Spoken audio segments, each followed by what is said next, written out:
Namaskar. My name is Amulya Pratap Lakra. I am a proud farmer and agri entrepreneur and founder of किसान साथी.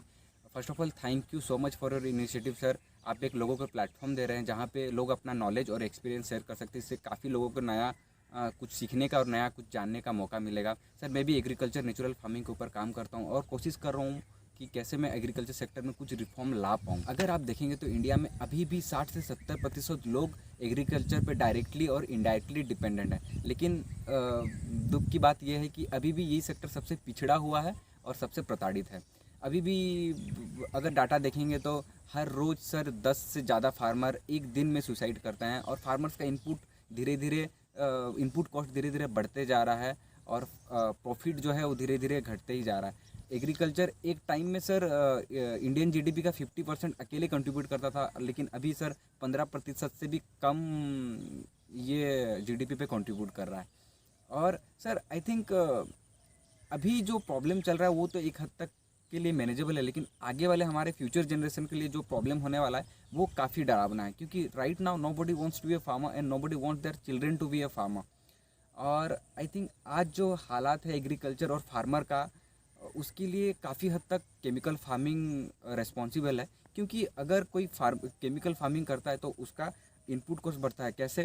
क्योंकि उसको hybrid seed खरीदना पड़ता है जो कि बहुत कॉस्टली रहता है, और उसको केमिकल फर्टिलाइज़र खरीदना पड़ता है, उसको पेस्टिसाइड खरीदना पड़ता है, उसको हार्मोन्स काफ़ी सारी चीज़ें उसको मार्केट से खरीदना पड़ता है जो कि काफ़ी ज़्यादा कॉस्टली रहता है. तो सवाल ये उठता है कि क्या केमिकल फार्मिंग के अलावा और भी क्या सोल्यूशन है?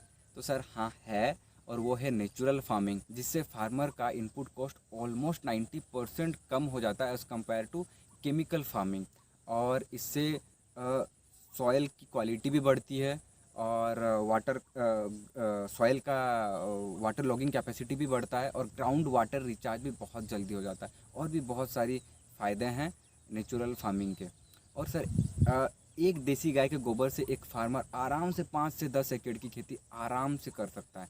मैं खुद नेचुरल फार्मिंग प्रैक्टिस करता हूँ और हर रोज़ कुछ ना कुछ नया सीखता हूँ. और सर जो भी सीखता हूँ मैं फार्मर को फ्री ट्रेनिंग के ज़रिए उनको सिखाता हूँ, उनको बताता हूँ कैसे वो लोग घर में ही नेचुरली फर्टिलाइज़र देसी गाय के गोबर, गोमूत्र, गुड़ और बेसन से कैसे घर में ही बना सकते हैं अपना फर्टिलाइज़र, और कैसे नीम का पत्ता, करंज का पत्ता और बाकी चीज़ों से कैसे अपना पेस्टिसाइड बना पाएँ.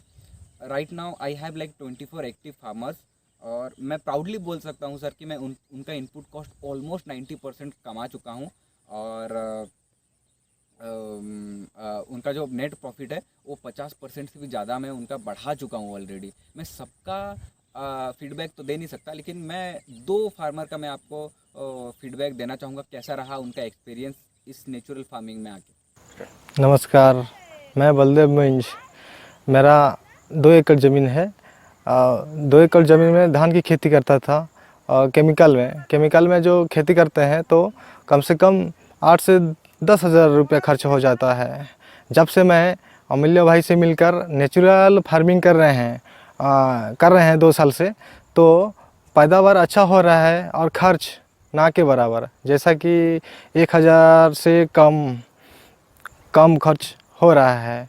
और मिट्टी का क्वालिटी भी अच्छा हो रहा है और उसका पैदावार अच्छा हो रहा है. जो नेचुरल फार्मिंग को दूसरा लोग फॉलो करें तो बेहतर है, हम यही चाहते हैं. नमस्कार, मेरा नाम संचारू एक्का. मैं यही सब्जी का खेती करता हूँ.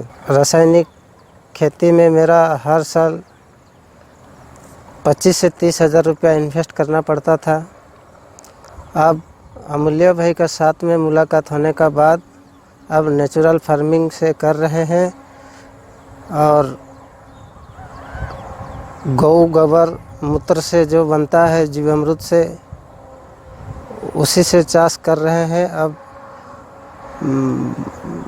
खर्चा बहुत कम गया, जितना कि अब सोच नहीं सकते हैं. 1500-2000 में इतनी ही खेती मेरा उठ जाता है.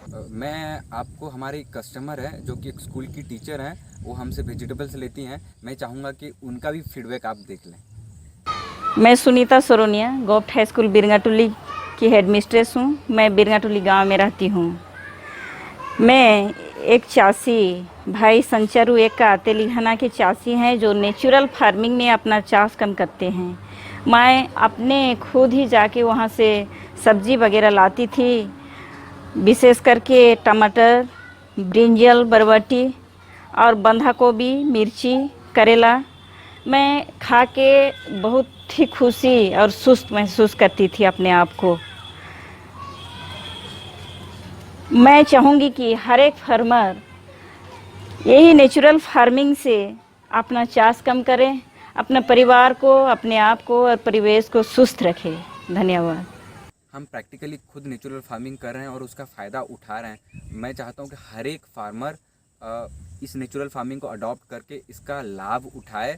और मुझे पर्सनली लगता है कि नेचुरल फार्मिंग के थ्रू से हम काफ़ी हद तक इस एग्रीकल्चर में जो भी प्रॉब्लम चल रहा है उसको सॉल्व कर पाएंगे। और हम सबको मिलके काम करना चाहिए और इस एग्रीकल्चर सेक्टर को एक प्रॉफिटेबल सेक्टर में कन्वर्ट करना चाहिए, तो ही जाके हमारे जो यंग मास हैं इस एग्रीकल्चर की तरफ थोड़ा सा अट्रैक्ट होंगे। और सब अगर मिलके काम करेंगे तो हम लोग बहुत जल्दी एग्रीकल्चर को एक नेक्स्ट लेवल पे पहुंचा सकते हैं।